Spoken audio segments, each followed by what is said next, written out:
जमालपुर नाम के गांव में सुधा अपने पति और 3 बेटियों के साथ रहा करती थी। उसे हमेशा अपनी बेटियों की चिंता रहती थी, क्योंकि उसकी तीनों बेटियों का स्वभाव एक दूसरे से बिल्कुल ही अलग था। उसकी पहली बेटी थी रेवती, जिसका दिल भी रेवती नदी की तरह विशाल था। उसके पास जो कुछ भी आता वो सब में बांट देती थी, अपने लिए कभी नहीं सोचती थी। सुधा की दूसरी बेटी थी गोपी। वो बिल्कुल गोपियों की तरह चंचल स्वभाव की थी, ना कभी आगे का सोचती ना कभी पीछे का, बस जो मन आए कर दिया करती थी। और सुधा की तीसरी बेटी थी सौम्या। जैसा नाम था वैसा ही स्वभाव था। कोई चाहे कुछ भी कह दे, वो उसे कुछ नहीं कहती, बस रो पड़ती थी। बिल्कुल सौम्य स्वभाव की थी। सुधा यानी उनकी माँ को हमेशा यही फिक्र रहती कि ये तीनों आगे चलकर कैसे अकेली अपना संसार संभालेगी। माँ कहाँ हो माँ? क्या हुआ? जब देखो चिल्लाती ही रहती है ये लड़की, कभी शांत भी रह लिया कर। मैं शांत रहने लगी तो सौम्या क्या करेगी फिर? क्यों चिल्ला रही थी, अब ये बता। माँ मुझे ना नया सूट चाहिए, मुझे मेरी सहेली की शादी में जाना है। अभी तो पिछले महीने दिलवाया था। वो तो पुराना हो गया है, दिलवा दो ना प्लीज माँ। गोपी एक काम कर, तू मेरा सूट रख ले नया वाला, मैंने एक बार भी नहीं पहना है। Thank you Revathi. वो खुश होकर वहाँ से चली जाती है। अरे रेवती, सब चीजें दूसरों को क्यों दे देती है बेटा? अपने लिए भी सोचा कर कभी। ऐसे तो जिंदगी में तुझे कुछ नहीं मिलेगा। कोई बात नहीं माँ, गोपी खुश हो गई है ना, काफी है। वो भी वहाँ से चली जाती है। अब क्या हुआ सौम्या, आज भी किसी ने कुछ बोल दिया क्या? नहीं माँ। तो क्यों रो रही हो बेटा? वो रेवती का प्यार देखकर आँखों में आंसू आ गए। सौम्या थोड़ा मजबूत बनो बेटा, इतना कमजोर दिल कैसे चलेगा? आप फिर मुझे डांट रही है माँ। क्या होगा इन तीनों का? इतना क्या सोच रही हो सुधा? बेटियों को कभी ना कभी तो विदा करना ही है ना। वो बात नहीं है जी, मैं तो ये सोच रही हूँ कि शादी के बाद ये लोग कैसे जीवन बिताएंगी। तीनों का स्वभाव बिल्कुल अलग अलग है। वक्त के साथ सब सीख जाएंगी सुधा, तुम चिंता मत करो। चिंता तो होती ही है ना जी, बचपन से लेकर आज तक मैंने इन्हें संभाला है। अब ये शादी करके जाएंगी तो खुद को और ससुराल को कैसे संभालेंगी? जैसे तुम्हारी माँ ने तुम्हें सीख देकर भेजा था, वैसे ही तुम भी इन्हें सब कुछ समझा कर भेजना। हाँ, ये भी सही बात है। मैं भी इनके साथ कब तक रहूंगी? आगे तो इन्हें खुद ही जीवन बिताना है।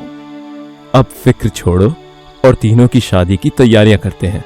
सुधा बाहर से तो बोल रही थी कि वो समझ गई है, लेकिन उसे बेटियों की बहुत चिंता खाए जा रही थी। हो गई तीनों तैयार? हाँ माँ। तुम्हारे गले का हार कहाँ गया जो तुमने बहुत शौक से लिया था? वो सौम्या को बहुत पसंद आया तो मैंने उसे दे दिया। शादी के दिन तो दानवीर मत बन रेवती, शादी के बाद ऐसा बिल्कुल नहीं चलेगा। माँ मुझे देखो कैसी लग रही हूँ मैं? बहुत सुंदर, पर आज तुम दुल्हन हो तो थोड़ा शर्म करना और उछल कूद मत करना, समझी? मेरी शादी में मैं नहीं नाचूंगी तो कौन नाचेगा? गोपी क्या करूँ मैं तेरा? सौम्या रो रही है। अब क्या हुआ सौम्या तुझे? मैं आपको छोड़ के जा रही हूँ ना। बेटा विदाई में अभी वक्त है, अभी रोएगी तो पूरा मेकअप खराब हो जाएगा। बहुत रोना आ रहा है माँ, मैं क्या करूँ? अब बस चुप हो जा और जल्दी से नीचे आ जाओ तीनों। तीनों की शादी अच्छे से संपन्न होती है और उनकी विदाई भी हो जाती है।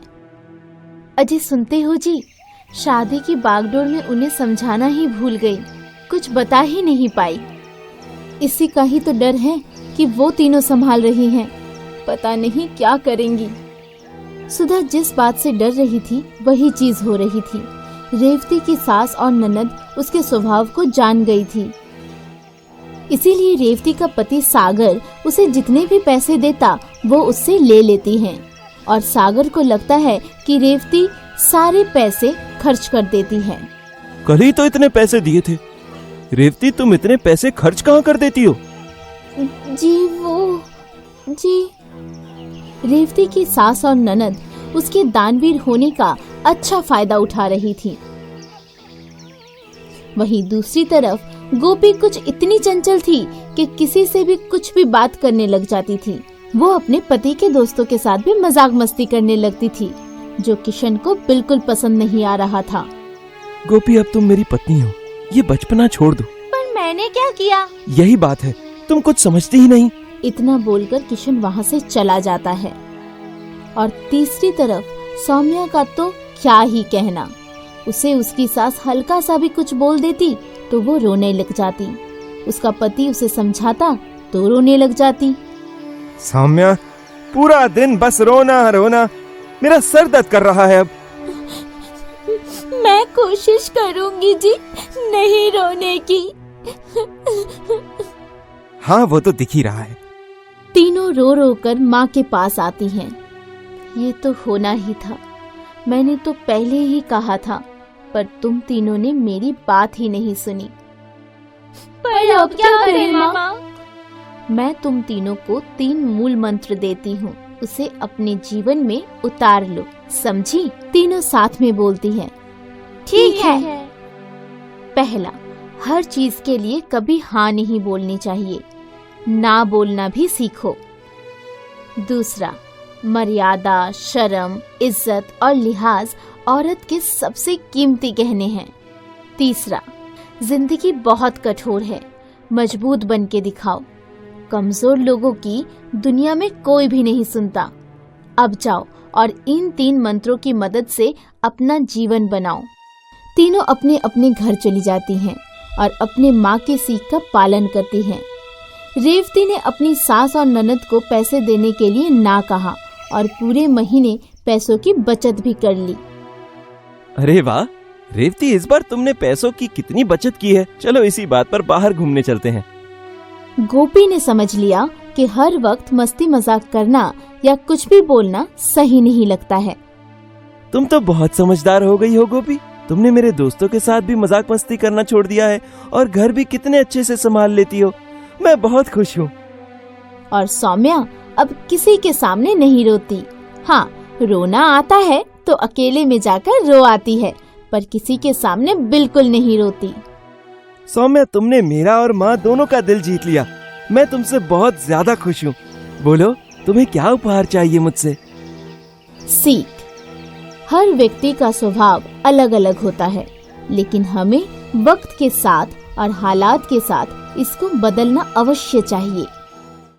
और एक माँ ही अपने बच्चों को सही सीख दे सकती है, और ये सिर्फ बहू बेटियों पर ही नहीं, बेटों पर भी लागू होता है।